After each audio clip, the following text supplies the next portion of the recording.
Kembali di Kompas Siang, Saudara. Warga masih berkumpul di depan Rumah Sakit Gemelli, Roma, Italia, berdoa untuk kesembuhan Paus Fransiskus yang hingga kini masih mendapatkan perawatan akibat pneumonia di kedua paru-parunya. Warga dari kota Roma dan wilayah lain berkumpul dan meninggalkan lilin serta bunga di sekitar rumah sakit. Mereka berdoa bagi kesembuhan Sri Paus. Kantor Berita Vatikan pada Rabu sore menginformasikan kondisi Bapak Suci menunjukkan sedikit perbaikan dengan insufisiensi ginjal telah mereda. Sri Paus juga dilaporkan tetap melakukan pekerjaannya sambil menjalani perawatan. Cioè non so da tutte quelle aree come gli altri. È una persona come noi, lui capisce le esigenze della gente. Ha aiutato tanto e noi preghiamo per lui. Lalu bagaimana kondisi terkini di Vatikan? Kita bergabung dengan kontributor Kompas TV di Roma, Italia, Antonius Agnandito. Selamat siang, Anin, waktu Jakarta. Hingga saat ini memasuki hari ke-13 perawatan dari Paus Fransiskus. Dan apa yang dapat Anda laporkan dengan kondisi terkini dari Paus Fransiskus di sana? Ya, baik. Selamat siang, Juno. Ya, terkait kondisi terakhir Paus Fransiskus, memang sesuai seperti apa yang dikabarkan oleh kantor berita Vatikan, bahwa memang berdasarkan info terakhir, kondisi Paus menunjukkan perkembangan yang sedikit lebih membaik dibanding hari-hari sebelumnya. Memang berdasarkan laporan terbaru dari Vatikan, Paus menjalani malamnya dengan tidak ada masalah, tidak ada penyakit atau serangan asma, serangan paru-paru yang berarti. Dan beliau masih terus menjalani terapi oksigen aliran tinggi. Terapi tidak ada mengalami krisis dalam 24 jam terakhir. Selain itu juga perlu mungkin bisa diinfokan lagi bahwa memang karena ini Paus sudah bisa mulai sedikit melanjutkan lagi pekerjaannya sehari-hari. Paus pada pagi hari kemarin telah menerima Ekaristi dan juga melanjutkan pekerjaan-pekerjaan yang cenderung ringan eh, dari ruangannya di rumah sakit.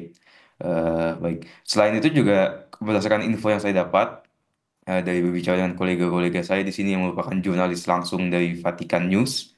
Memang info yang saya dapat dari mereka secara langsung pun juga serupa. Memang Paus kondisinya sudah lebih membaik, tapi memang perlu ada beberapa hal-hal yang perlu ditekankan bahwa membaik bukan berarti 100% sembuh. Memang ada langkah-langkah pengawasan yang perlu terus dilanjutkan untuk memastikan kesehatan Paus terus berkembang. Jadi untuk saat ini Paus memang masih belum bisa keluar dari rumah sakit, tapi info yang saya dapat dan perkembangannya Paus sudah semakin lebih membaik.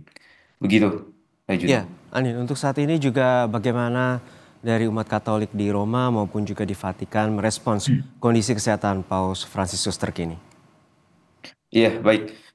Jadi kalau misalkan kita mau ngomong respon umat Katolik di Roma dan di Vatikan juga terutama, setiap hari dari pengamatan saya yang saya lihat dari keliling di sini segala macam, memang masih banyak umat-umat Katolik yang datang ke lapangan Santo Petrus untuk berdoa langsung bagi kesembuhan Paus.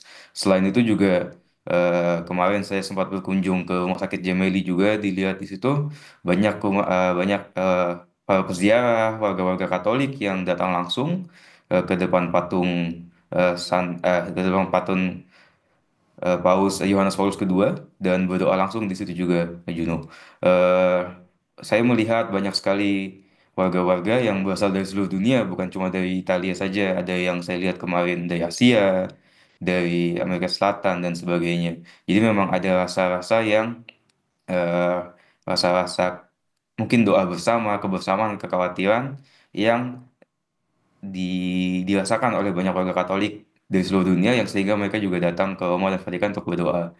Selain itu juga masih dilakukan terus ya, Juno, doa Rosario malam setiap jam 9 malam di sini di Piazza Santo Pietro atau alun-alun Santo Petrus. Kemarin malam Rosarionya yang juga sempat saya hadiri secara singkat dipimpin oleh Kardinal Giovanni Battista Re. Jadi begitu Juno, setiap malam selalu didoakan. Juga selain itu juga banyak warga-warga Katolik yang datang berdoa. Oh, mungkin ada yang satu lagi yang menarik.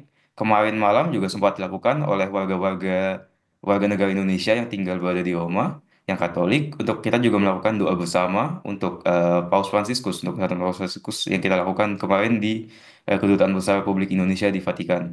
Jadi begitu juga. Memang ada doa bersama dan semangat untuk selalu mengharapkan yang terbaik dan mendoakan untuk kesehatan Paus Fransiskus. Gitu. Ya, Anin, untuk saat ini juga Paus Fransiskus sebagai pimpinan Gereja Katolik sedunia, Paus Fransiskus juga sebagai kepala pemerintahan Vatikan. Lalu untuk saat ini bagaimana jalannya pemerintahan Vatikan selama Paus dirawat di rumah sakit? Baik, Juno. Kalau misalnya secara teknis, memang selama Paus Fransiskus menjalani perawatan, eh, Menteri Luar Negeri Negara Vatikan atau Kardinal Pietro Parolin yang secara praktis adalah orang nomor 2 di Vatikan mengambil peran-peran penting dalam mengelola urusan sehari-hari pemerintahan Vatikan. Sebagai pejabat tinggi setelah Paus, Kardinal Parolin memiliki tanggung jawab atas administrasi dan hubungan diplomatik dan sebagainya. Jadi dalam situasi ini memang beliau memastikan operasional pemerintahan dan kegiatan gerejawi tetap berjalan lancar. Selain itu juga ada Kuria Romawi yang memainkan peran krusial dalam memastikan kelangsungan administrasi dan pelayanan gereja Katolik. Sebab Kuria Romawi sendiri adalah badan administratif dan birokrasi yang ada di Vatikan, yang membantu Paus untuk mengelola berbagai urusan gereja dan negara Vatikan. Selain itu, meskipun sekarang Paus sedang dirawat, Vatikan sendiri, negara Vatikan sendiri memiliki struktur administratif yang dirancang sedemikian rupa sehingga fungsi-fungsi yang penting dapat dilaksanakan oleh para pejabat yang telah ditunjuk. Jadi eh, kardinal yang memimpin Collegio Romanum tetap melakukan tugasnya sebagai itu. Kardinal yang memimpin mungkin untuk eh, namanya maaf untuk dialog antar umat beragama tetap mengajukan hal itu.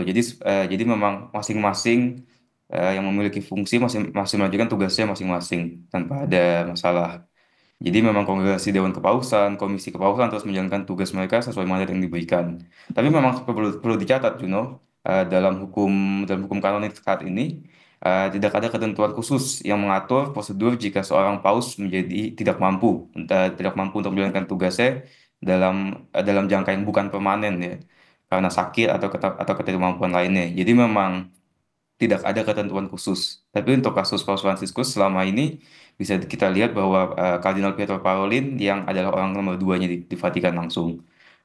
Selain itu juga berdasarkan info yang saya dapat, memang karena untungnya Paus Fransiskus juga kondisinya ada perbaikan dalam beberapa hari terakhir, Paus Fransiskus juga telah melanjutkan beberapa tugas-tugas atau fungsi-fungsi pengawasan yang bisa dilakukan mungkin secara lebih mudah eh, ruangannya di rumah sakit. Jadi memang Paus Fransiskus sendiri meskipun sakit tidak 100% lepas tangan untuk memimpin Gereja Katolik dan juga memimpin administrasi negara Vatikan.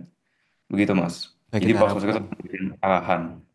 baik kita harapkan Begitu. kesembuhan bagi Sri Paus Fransiskus dan terima kasih atas laporan lengkap Anda terkait dengan kondisi Paus Fransiskus terkini dari Roma, Italia. Terima kasih sekali lagi Antonius Agnandito, kontributor Kompas TV di Roma, Italia.